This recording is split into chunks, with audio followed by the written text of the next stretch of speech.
You're listening to RTL SA.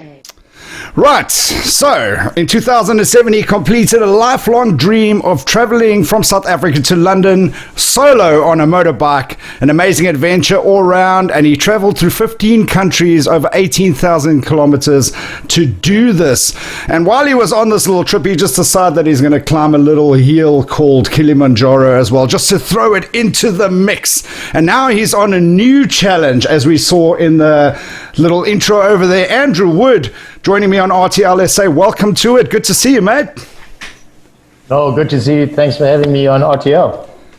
Now, you know what? I've known you for a few years now, and I don't think we've ever really discussed your adventures, and it's actually shocking. How many beers have we had and never really actually got into it? Well, this is true. I'm pretty much under the radar. I don't do this for the rah-rah or anything like that. It's things I do, things I enjoy doing, and people who know, and I do it. I just get on with it. All right, give us a little bit of a background. Tell us a little bit about why you got started adventuring, because I mean, it all started just after school when you did scuba diving and instructing and stuff like that. Give us a little bit of a background and just tell us why you do what you do and what your thinking is behind it. I can call it an itch that never gets scratched. It's one just gets to the next one, leads to the next one, and then the adventures get bigger. I've always had that adventurous spirit, business. I'm a bit entrepreneurial. I like to try things, side hustles, do the whole lot. But as far as the adventure stuff, it's there to be done. We live in an amazing continent, amazing country, amazing world. At this stage, you know, I've kept everything pretty local as far as Africa and South Africa. And it's true what they say. You want to achieve something, you go for it, you achieve it, and then once you've achieved it, something inside you is not satisfied. You want the next challenge, the next adventure. You want to see more. You want to do more. And since 2007, I've been itching for the next one and trying to puzzle what is going to be the next adventure. And this is what's happened and where we're at. I've decided to do this new trip. And as I said, it's an itch that never gets scratched. Okay, now before we get into your new adventure, let's talk about some of your old adventures, because as I mentioned, obviously you did the solo travel on the bike between South Africa and the UK. What was the thinking behind that? And tell us a little bit about the experience. The thinking behind that, that was a lifelong dream, to do the whole Cape to Cairo, you know, the notorious Cape to Cairo that everyone talks about. And as a kid growing up, I always wanted to do it. I listened to people who had done similar trips, and it was always to do Cape to Cairo. And then over the years, I enjoyed motorbikes. It morphed into going by motorbike. And 2006, the opportunity presented itself where business-wise, relationship-wise, everything sort of fell into place, and I committed to the date, and I did it in 2007, and I did the trip. And it was a lot of holidays all in one, if you want to think of it as that. You know, there was the motorbike riding, the countries to visit, the things to do in each country. There was Kilimanjaro on the way. There was the physical motorbike challenges of riding through the desert or riding through northern Mozambique and things like that. And as I said, a whole lot of holidays morphed into one. And I guess I'm a person of extremes. It's either on the couch or on the bike. Now, what was the most challenging part of that trip? What would you say was the most challenging part of the trip? Funny enough, the most challenging part had absolutely nothing to do with the trip in a sense. The most challenging part was red tape. You know, the physical challenge of riding the bike, the physical challenge of taking a tough track, the physical challenge of climbing Kilimanjaro, you know, that's mind over matter. And you figure it out within yourself what you can and can't do and how to sort it out. What you can't sort out is other people. And that's where the red tape issues just completely were very demoralizing. For example, to get into Egypt, you know, it's a 4-day process, assuming everything's right, a lot of money, a lot of offices, a lot of paperwork. To leave Egypt was the same thing, 13 different offices and 25 different pieces of paper you had to go through. Sudan, I had to get the visa in Nairobi, and again, same process. You're dealing with people that just aren't motivated like you to get moving. You know, you're dealing with government apartments, and that was the most frustrating. And I actually lost an entire month in Egypt trying to do paperwork for the rest of my trip going into the Middle East and through Europe. An entire month lost, the cost of accommodation, no traveling, just going in and out of embassies and the like. So that was the biggest challenging, the toughest challenge of the whole trip. But the rest of it, it's fun. The challenges are fun. Now, I wanted to ask you, with regards to accommodation, did you spend a lot of time camping, or did you stay in, what, I would assume bed and breakfast or something like that? Or was it a bit of both? Camping, I was quite lucky. I didn't camp a lot. I didn't do much free camping as such, free camping where you literally pull up and find a spot and put a tent up. Camping, there was a bit of camping, but not a lot. The wonderful thing about the Africa trip is you're pretty much going on a general route that everyone follows. And on that route, when you stay at one place, you tell the people where you're going to for your next night, and they know people in that town, or they know backpackers, or they know a campsite, or they know people, and they tell you, get hold of that person, tell them I say hello, and they'll sort you out for accommodation. So you sort of bunny hopping along on the route and going to the same place that other people go to. And it's funny enough, I'm following a Facebook post of another guy who did the trip 10 years later, and he stayed in all the same places I stayed in along the way, the exact same route practically. And so there was always a place to stay. No, that's cool. Now, before you even did this trip, you did another crazy little trip where you decided you wanted to see in the Millennium at Lake Malawi, but you took that trip with a slight difference. Tell us a little bit about that. Yeah, that probably was my first true, test of adventuring, going out of the border, out of the comfort zones. And did that with a very good mate of mine, Wade McPherson, also a bit of an adventure in his own right. And again, it probably over a few beers, or maybe too many beers, we said, right, let's go see the Millennium, and let's do it the tough way. And yes, as you said, it was a bit different. We relied 100% on public transport. Once we got dropped off at Bart Bridge border, we walked across the border, and then it was public buses, taxis, throwing a thumb out and catching a lift, whatever it was, we found our way, and we went all the way through Zimbabwe to Malawi, came back through Mozambique, back to Joburg, and then home again.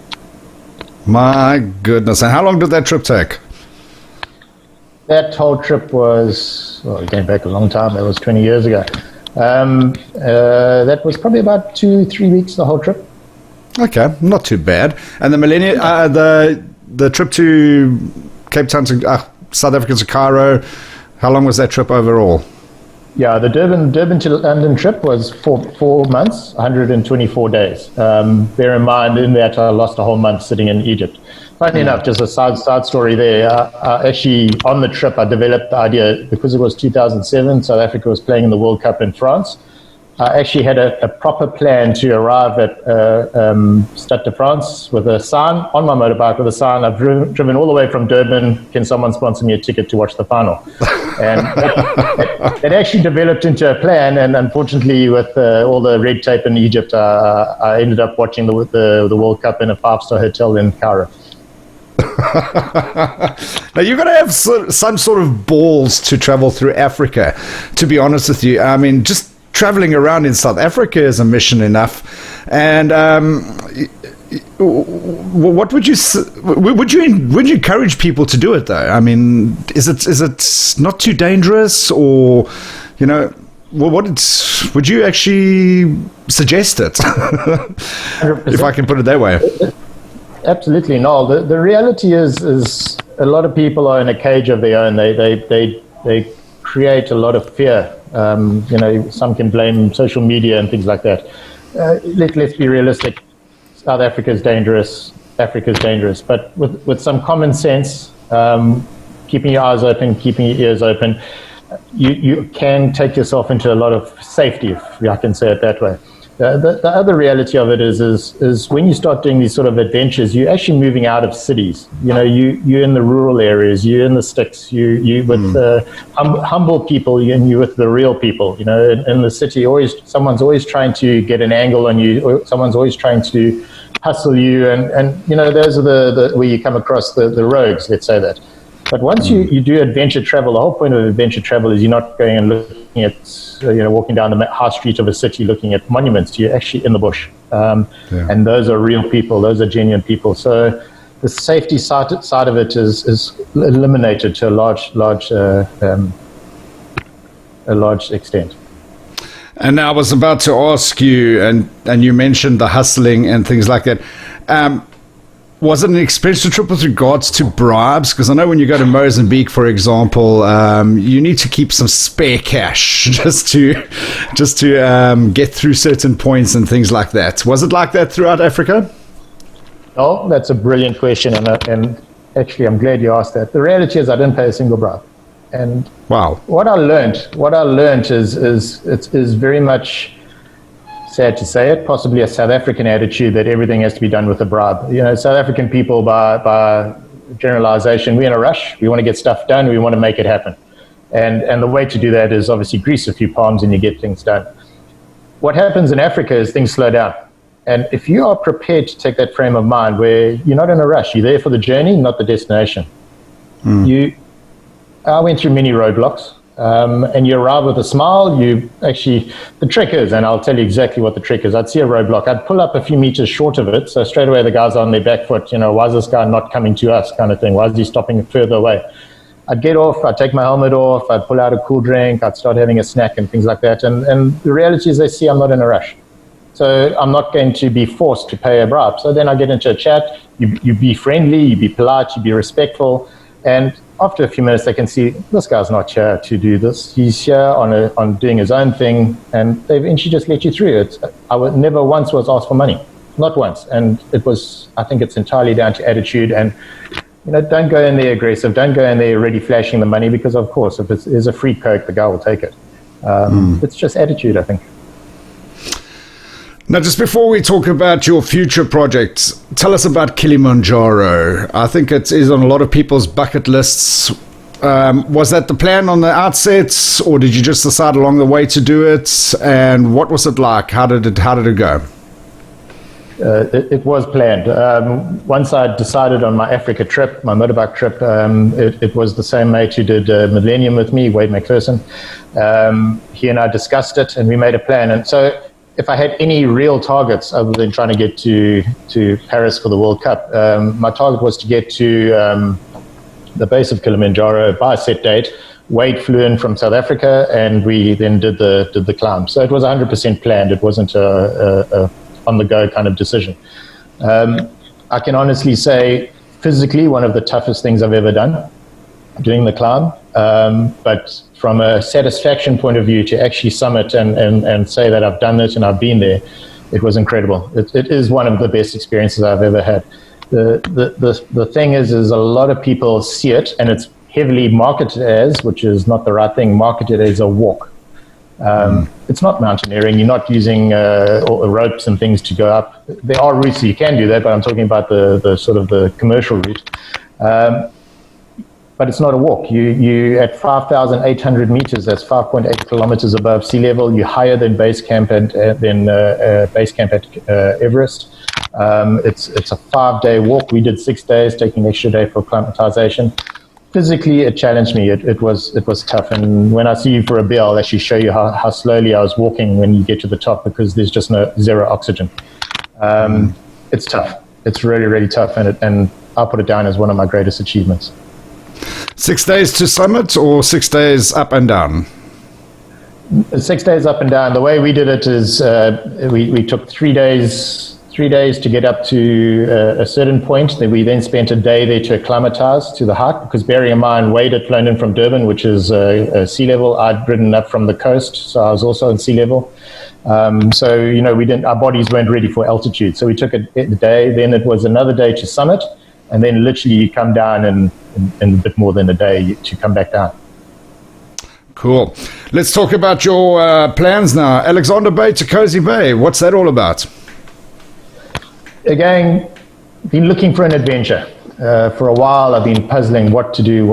And I'm going to just butt in for 5 seconds quickly. Yeah. I'm going to stop you right there. You get adventure. Climbing Kilimanjaro is adventure. Jumping out of a plane is adventure. Walking, however, I don't consider an adventure. The physical activity. The adventure part of it is where I'm going, there won't be, between villages, there's nothing. Everyone associates the beaches to, going down where, everyone else is, and you sit and chill and have a cool drink. There's going to be long stretches where I won't see anyone else, or just see some random villagers who just live there. That's where they are. That's where they live. That's where they farm. So the adventure part is that. The other adventure part is certainly there's going to be rivers that I'll have to swim across. There won't be bridges, so I'll have to swim across a river with my kit and everything. So that's where the adventure part comes in. There are going to be places where I will have to free camp, where I'm between villages. There's no accommodation, anything. I'm just going to have to find somewhere behind a dune and put up a tent.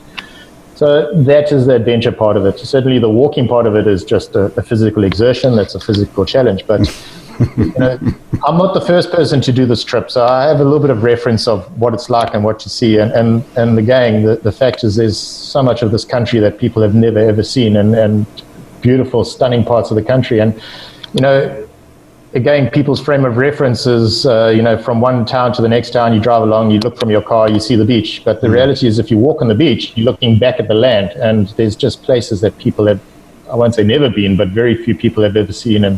And I want to see those places and be able to document it and take photos and show people. Okay, so how are you going to do this trip? You say you're doing it in segments, in different parts.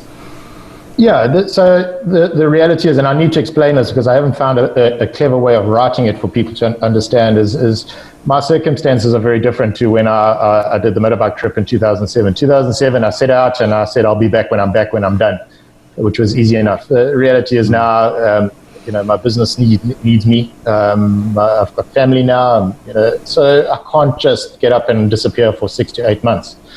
So I've chosen the month of April because of the number of public holidays we have. So if I take the whole month of April, add in all the public holidays, I'm actually missing very little business time. I'm missing a little bit of work, and it's not too much time away from my family. So the way it's going to work is I'll do it until it's done. 1st of April, I'll be at the beginning of the trip in Alexander Bay. I'll walk as far as I can for the month of April.